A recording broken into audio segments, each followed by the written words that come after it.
Assalamualaikum warahmatullahi wabarakatuh. Kami dari kelompok 8 akan menjelaskan tentang manajemen sumber daya manusia. Konsep dasar manajemen sumber daya manusia atau MSDM.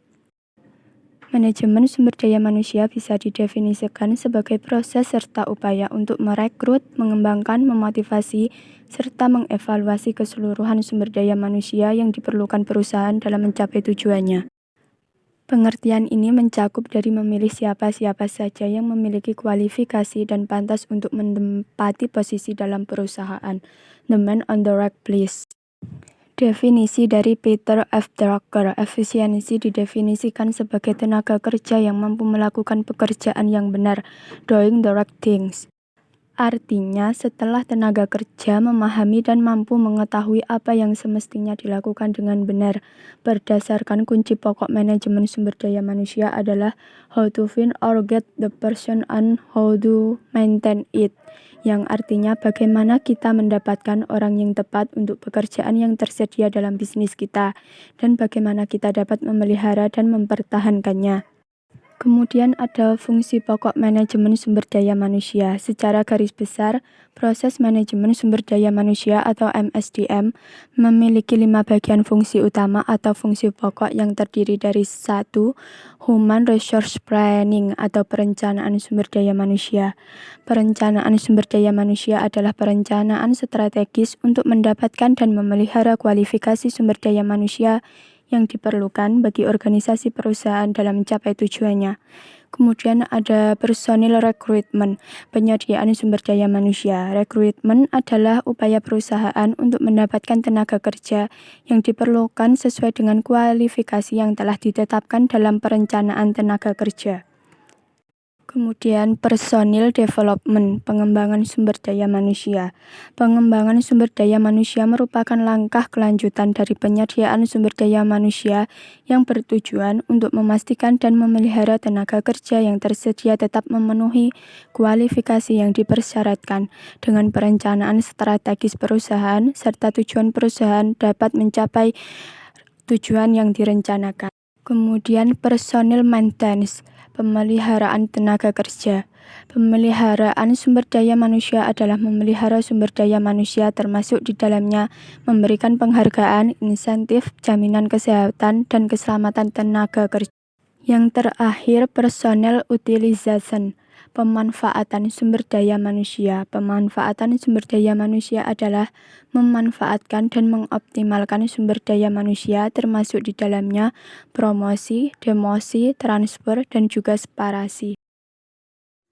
Fungsi operasional manajemen sumber daya manusia atau MSDM yang pertama adalah rekrutmen. Rekrutmen adalah upaya perusahaan untuk mendapatkan tenaga kerja yang diperlukan sesuai dengan kualifikasi yang telah ditetapkan dalam perencanaan tenaga kerja.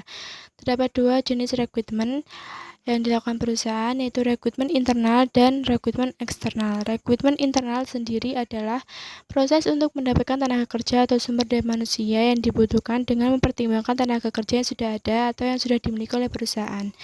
Sedangkan rekrutmen eksternal yaitu perusahaan mendapatkan tenaga kerja atau sumber daya manusia yang akan ditempatkan pada suatu jabatan tertentu yang diperoleh dari luar perusahaan atau seringkali disebut dengan outsourcing.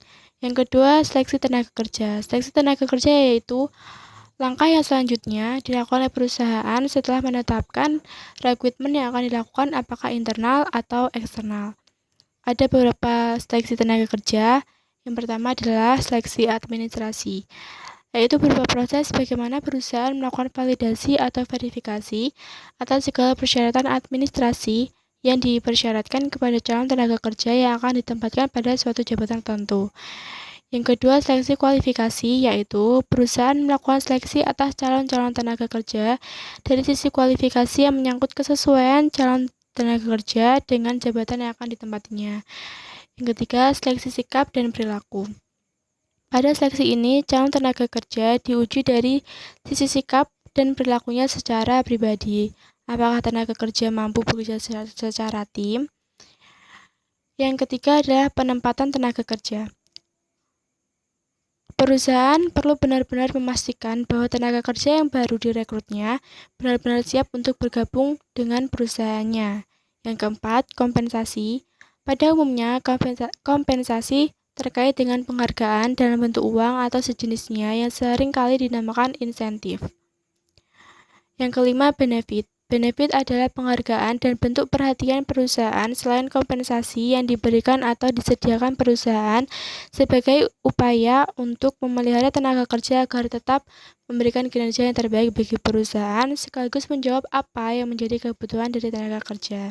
Yang keenam, promosi. Promosi adalah proses pemindahan tenaga kerja ke posisi yang lebih tinggi secara struktural dalam organisasi perusahaan. Yang ketujuh, demosi.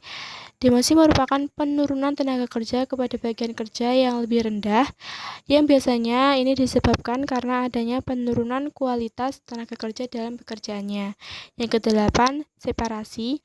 Separasi merupakan upaya perusahaan untuk melakukan pemindahan lingkungan tenaga kerja tertentu dari tenaga kerja ke lingkungan tenaga kerja yang lain.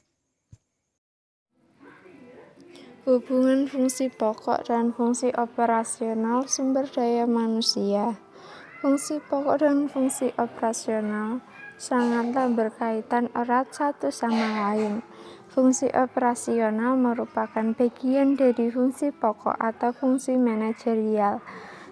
Jika fungsi pokok dan fungsi operasional dijalankan dengan sebagaimana semestinya, maka tujuan perusahaan akan tercapai. Sekian presentasi dari kelompok kami, kurang lebihnya saya minta maaf. Wassalamualaikum warahmatullahi wabarakatuh.